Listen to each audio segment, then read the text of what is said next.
Hello friend, আশা করি তোমরা সবাই ভালো আছো। আমিও ভালো আছি।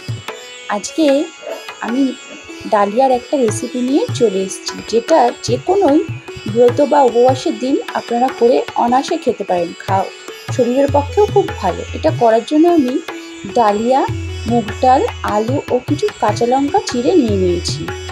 এবার একটি হাঁড়িতে আমি ডালিয়াটা প্রথমে একটু নাড়াচাড়া করে নেব।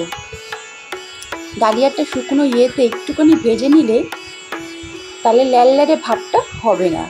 এবার ওই ডালিয়াটা আমি জল দিয়ে ভালো করে ধুয়ে নেব। ভাজা ডালিয়াটা জল দিয়ে ভালো করে ধুয়ে নেব, ধুয়ে পরিষ্কার করে নেব।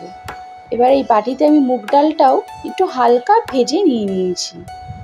এবার হাঁড়িতে আমি তেল দিয়ে একটু জিরে ও একটু শুকনো লঙ্কা ফোড়ন দিয়ে নেব, দিয়ে ভালো করে নাড়াচাড়া করে নেব।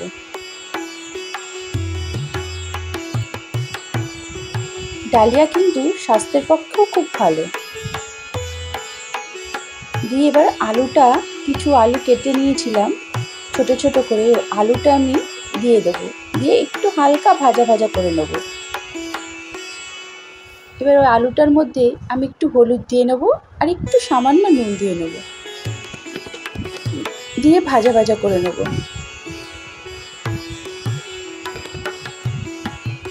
করে এবার আমি মুগ ডালটা এর উপরে দিয়ে দেবো।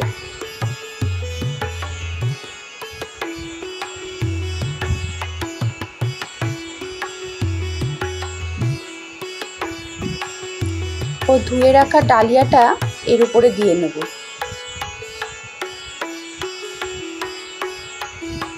ডালিয়াটা কিন্তু আমি একটু ভেজে তারপর ধুয়ে নিয়েছি।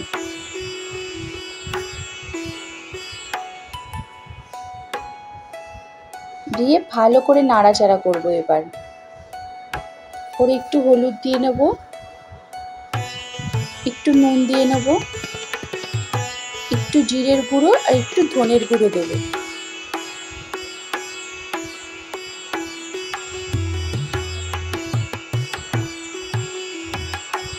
দিয়ে মশলাগুলোর সাথে ডালিয়াটা ভালোভাবে মিশিয়ে নেব। ওই একটু আদা আর একটু কাশ্মীরি মরিচ দিয়ে নেব। আদাটা আমি পেস্ট করে নিয়েছি। একটু আদা আর একটু কাশ্মীরি মরিচ এর ভেতর দিয়ে নেব। বেশি কিছু মশলা লাগে না, জাস্ট জিরে, ধনে, আদা দিলেই হয়। দিয়ে ভালো করে নাড়াচাড়া করে নেব। আর যারা টমেটো খাবেন, এর মধ্যে একটু টমেটো কুচিও আপনারা দিয়ে দিতে পারেন। ও কিছু কাঁচা লঙ্কা চিড়ে আমি এর মধ্যে দিয়ে নিলাম। যে যেরকম ঝাল খাবেন সেরকম দেবেন। এবার একটু একটু জল দিয়ে নেব, দিয়ে মশলাটা ভালোভাবে নাড়াচাড়া করে নেব।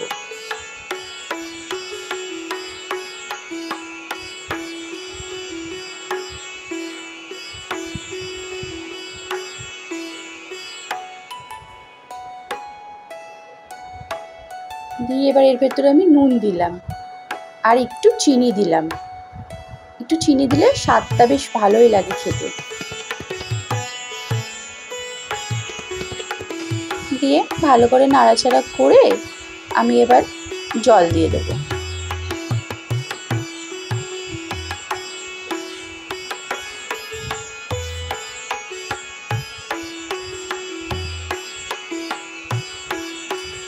জল দিয়ে ভালো করে সব ডালিয়াটা ভালো করে নাড়াচাড়া করে এবার আমি ঢেকে দেব।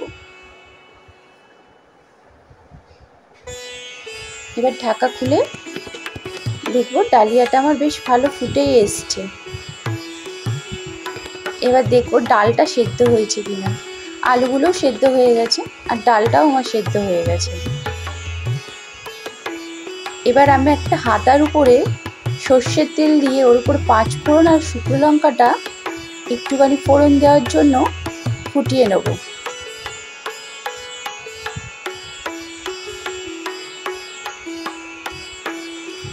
এরম করে ফোড়ন দিলে ডালিয়ার টেস্টটাই চেঞ্জ হয়ে যাবে।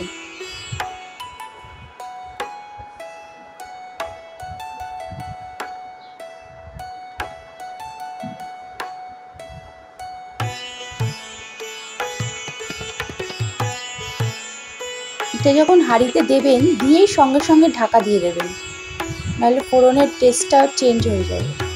তারপরে একটু পরে ঢাকা খুলে ভালো করে নাড়াচাড়া করে নেবেন। সঙ্গে সঙ্গে নাড়াচাড়া করবেন না, একটু পরে করবেন। তারপর ওপর থেকে একটু ঘি দিয়ে দেবেন। ঘি দিয়ে নাড়াচাড়া করে নেবেন। ব্যাস, আমার ডালিয়া রেডি। এটি কিন্তু বাচ্চা বড় সবাই খেতে পারবে। খেতে কিন্তু দারুণ টেস্ট হয়। এর সাথে একটু বেগুন ভাজা আর পাঁপড় ভাজা নিলে ব্যাস, কোনো ব্রত বা উপবাসের দিন এই ডালিয়ার খিচুড়ি কিন্তু দারুণ লাগে খেতে এবং শরীরের পক্ষেও খুব ভালো। বন্ধুরা, এটা কেমন হলো কমেন্ট বক্সে কিন্তু অবশ্যই জানাবেন আর একটু লাইক ও শেয়ার করে দেবেন।